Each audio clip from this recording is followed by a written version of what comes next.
নমস্কাৰ আজি আমি আলোচনা কৰিম ইংৰাজী গ্ৰামাৰৰ এটা অতি গুৰুত্বপূৰ্ণ অধ্যায় one of the most important chapters in English grammar as you have seen types of sentences according to structure বাক্যৰ গঠন প্ৰণালী অনুসৰি বাক্য কেই প্ৰকাৰ আছে আৰু এই চেপ্টাৰটো এই কাৰণে দৰকাৰী কি if we learn the types of sentences according to structure তেতিয়া কি হয় আমাৰ expressive power to অলপ বেছি হয় আমি বিভিন্ন ধৰণে বাক্য প্ৰকাশ কৰিব পাৰোঁ বিভিন্ন ধৰণে অৰ্থ প্ৰকাশ কৰিব পাৰোঁ বেলেগ বেলেগ গঠন প্ৰণালীৰ দ্বাৰা so let's learn the types of sentences according to structure আমি দেখিছো according to structure গঠন প্ৰণালী অনুসৰি ইংৰাজীত ইংলিছ গ্ৰামাৰত বাক্য তিনি প্ৰকাৰ আছে simple sentence complex sentence আৰু compound sentence এতিয়া আমি উদাহৰণৰ দ্বাৰা শিকিম কোনবিলাক বাক্য আমি সিম্পল সেন্টেন্স বুলি কওঁ কোনবিলাক বাক্য আমি কমপ্লেক্স সেন্টেন্স বুলি কওঁ আৰু কোনবোৰ সেন্টেন্স নো কম্পাউণ্ড সেন্টেন্সৰ ভিতৰত আহিব এতিয়া আমি প্ৰথমতে উদাহৰণ লম উদাহৰণৰ দ্বাৰা আমি ডেফিনিশন লবলৈ চেষ্টা কৰিম আমি যদি স্ট্ৰাকচাৰটো লওঁ সিম্পল সেন্টেন্স সেইবোৰ সেন্টেন্স য'ত এটা মাত্ৰ সাবজেক্ট থাকে আৰু এটা ফাইনাইট ভাৰ্ব থাকে one subject one finite verb সেইবিলাক হ'ব সিম্পল সেন্টেন্স আন কথাত ক'বলৈ গ'লে সিম্পল সেন্টেন্সত আমি মাত্ৰ এটাই ক্লজ পাম এটাই ক্লজ থাকিব হেতু প্ৰিন্সিপাল ক্লজ হ'ব যেনে উদাহৰণস্বৰূপে I like chocolate I subject like finite verb গতিকে simple sentence she reads novels in the morning she subject reads finite verb গতিকে simple sentence so simple sentence simple মানে সিম্পল নহব পাৰে দীঘল হ'ব পাৰে বাক্যটো কিন্তু যদি তাত মাত্ৰ এটা সাবজেক্ট আছে এটা ফাইনাইট ভাৰ্ব আছে তেনেহলে সিম্পল সেন্টেন্সৰ ভিতৰত পৰিব আৰু আমি যদি লক্ষ্য কৰো এই ধৰণৰ বাক্যত এটাই মাত্ৰ ক্লজ থাকে ক্লজ মানে এটা part there is only one part I like chocolate she reads novels in the morning the children are playing in the field for example আমি যদি 3 নম্বৰ সেন্টেন্স লওঁ এটা the children are playing in the field so the children to subject are playing verb finite verb okay simple sentence so simple sentence or definition to a simple sentence is a sentence that consists of one subject and one finite verb or in other words, a simple sentence contains only one clause, which will be principal clause, which will be main clause. উদাহৰণস্বৰূপে এনেকুৱা ধৰণৰ বাক্য পাৰ এতিয়া আহিছো আমি complex সেন্টেন্সলৈ complex দ্বিতীয়বিধ sentence type of sentence হল complex sentence the second type of sentence in English is complex sentence এটা কমপ্লেক্স সেন্টেন্স নো কোনবোৰ সেন্টেন্স কমপ্লেক্স সেন্টেন্স সেইবোৰ সেন্টেন্স যিবোৰ সেন্টেন্সত এটা প্ৰিন্সিপাল ক্লজ থাকিব এটা বা তাতকৈ অধিক সাবঅৰ্ডিনেট ক্লজ থাকে অৰ্থাৎ সাবঅৰ্ডিনেট ক্লজ মিন্স ডিপেন্ডেন্ট ক্লজ যি নিজে নিজে অৰ্থ প্ৰকাশ কৰিব নোৱাৰে and they are introduced by some conjunctions called subordinating conjunctions আমি যদি উদাহৰণস্বৰূপে লওঁ সে কমপ্লেক্স সেন্টেন্সৰ আমি যদি এক্সাম্পল লওঁ উদাহৰণস্বৰূপে ফৰ এক্সাম্পল আমি উদাহৰণ লাভ পাৰো যেনে I stayed home because it was raining I stayed home because it was raining এই টু বাক্যত যদি আমি লক্ষ্য কৰো এই ধৰণৰ বাক্যত কি হয় দুটা মিনিমাম ক্লজ থাকিবই বেছিও থাকিব পাৰে তাৰে এটা প্ৰিন্সিপাল ক্লজ হ'ব I stayed home এইটো এটা ক্লজ যেটো principal clause because it was raining and because it was raining another clause যেটো ডিপেন্ডেন্ট ক্লজ আৰু এই ডিপেন্ডেন্ট ক্লজটো এটা কনজাংশনৰ দ্বাৰা কানেক্টেড হৈ থাকিব because to conjunction so যদি এনেকুৱা সেন্টেন্স হয় তেনেহলে আমি সেইবোৰ সেন্টেন্সক কমপ্লেক্স সেন্টেন্স বুলি কওঁ অৰ্থাৎ a complex sentence is a sentence that consists of one main clause or principal clause and one or more subordinate clauses আমি আৰু এটা উদাহৰণ লম তেতিয়া আমাৰ কনসেপ্টটো নিশ্চয় ক্লিয়াৰ হ'ব For example, the dog barked. The dog barked because ahil ako conjunction because it was hungry. Same sentence hol একো পাৰ্থক্য নাই এটো প্ৰিন্সিপাল ক্লজ আৰু এইখিনি সাবঅৰ্ডিনেট ক্লজ গতিকে কমপ্লেক্স আমি এটা যদি অন্য উদাহৰণ লওঁ ফৰ এক্সাম্পল everybody knows এই বাক্যটো যদি লওঁ everybody knows that the sun rises in the east. Everybody knows that the sun rises in the east. এইখিনি আমি যদি চাওঁ principal clause that the sun rises in the east. এটো dependent clause আছে গতিকে one principal clause plus one subordinate clause is equal to complex sentence আৰু ইয়াত আমাৰ কনজাংশনটো হৈছে that to subordinating conjunction গতিকে that because এইবিলাক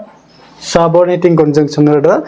কানেক্টেড হৈ থাকিব ডিপেন্ডেন্ট ক্লজটো বা গোটেই বাক্যটো গতিকে এনেকুৱা ধৰণৰ বাক্যবিলাক আমি কমপ্লেক্স সেন্টেন্স বুলি কওঁ এই কমপ্লেক্স সেন্টেন্সটো বিশেষ টান নহয় ইয়াত কিন্তু আমাৰ মিনিমাম দুটা ক্লজ থাকিব লাগিব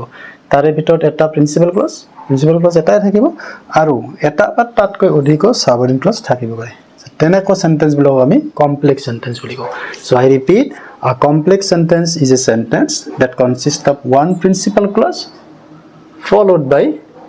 one or more subordinate clauses introduced by a subordinating conjunction. It is subordinating conjunction বিলাক যেনেকৈ because, that, who. For example, this is the boy who came here yesterday. Who came here yesterday? Dependent clause we call introduced by that subordinating conjunction who. গতিকে this is the boy who came here yesterday. এইটো এটা complex sentence উদাহৰণ হ'ব গতিকে এনেকুৱা ধৰণৰ বাক্যবিলাক আমি complex sentence বুলি কওঁ বুজি পাইছে নিশ্চয় আমাৰ শিক্ষাৰ্থীসকলে এতিয়া আমি আহিম নেক্সট টাইপ থাৰ্ড টাইপ সেন্টেন্সলৈ যেটো হ'ব কম্পাউণ্ড সেন্টেন্স তেনেহলে আমি এতিয়া আহিছো third type of sentence according to structure তৃতীয় বিধ সেন্টেন্সলৈ যেটো হ'ল compound sentence third type of sentence according to structure is the compound sentence. The compound sentence কোনবোৰ হ'ব compound sentence বোৰ very easy আমি দুটা উদাহৰণ ললে আমাৰ স্পষ্ট হ'ব ফৰ এক্সাম্পল আমি যদি উদাহৰণ স্বৰূপে লওঁ উদাহৰণ লোৱাৰ পিছত আমি তাৰ ডেফিনেশনটো আমি চাম যেনে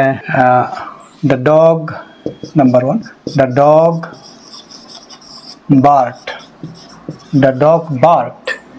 and the baby cried.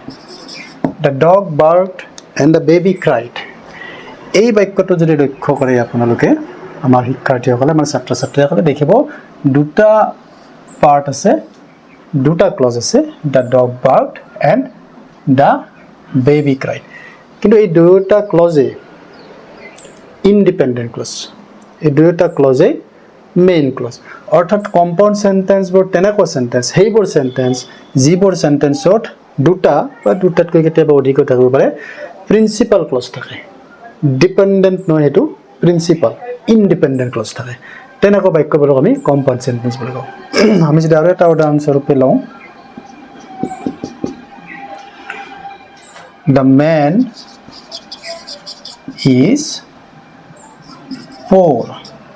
but he is honest the man is poor but he is honest ইয়াতো হে একে দুটা পার্ট আছে দুটা ক্লজ আছে the man is poor he is honest কিন্তু দুয়োটা ক্লজে প্ৰিন্সিপাল ক্লজৰ নিচিনা দুটা কমপ্লিট সেন্টেন্সৰ নিচিনা খালি ইয়াতে এটা কনজাংশন থাকিব যেটো আমি কোঅৰ্ডিনেটিং কনজাংশন বুলি কম কোঅৰ্ডিনেটিং কনজাংশন দ্বাৰা কানেক্টেড হৈ থাকে গতিকে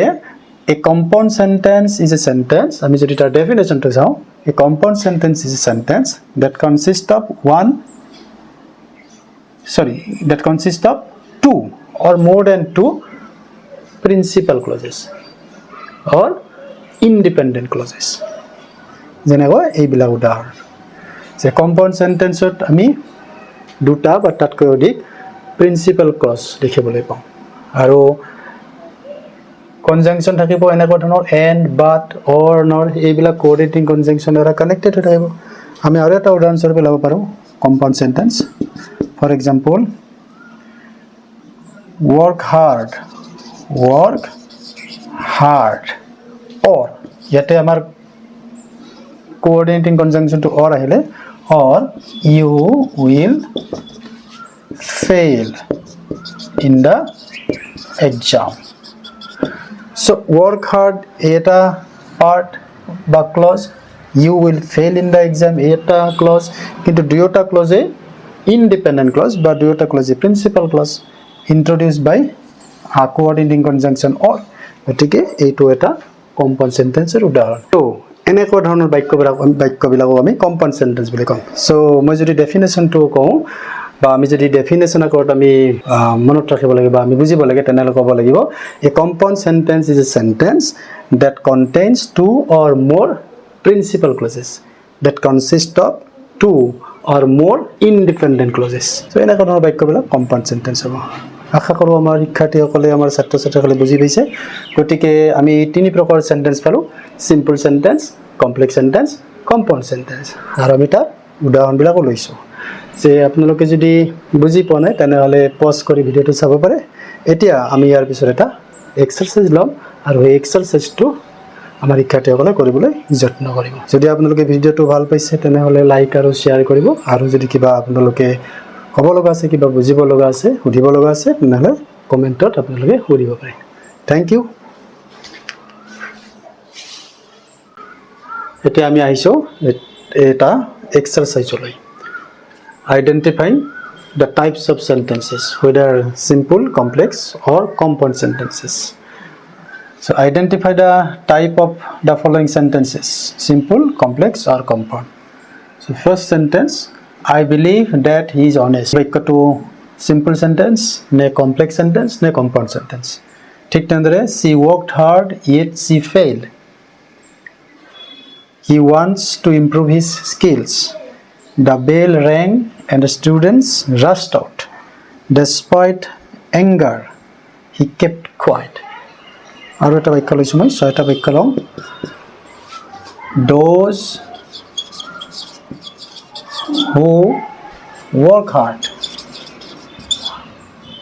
those who work hard succeed in life এটা বাক্য লৈছোঁ গতিকে identify the type of the sentence of these sentences and then you can tell me in comment box I hope আপোনালোকে আমাৰ ছাত্ৰ-ছাত্ৰীসকলে ভিডিঅ'টো চাই উপকৃত হৈছে আৰু যদি ভিডিঅ'টো কিবা কামত অহা যেন লাগিছে কিবা ভাল যেন আপোনালোকে অনুভৱ কৰিছে লাইক আৰু শ্বেয়াৰ কৰিব আৰু কমেণ্টটো জনাবলৈ নাপাহৰিব থেংক ইউ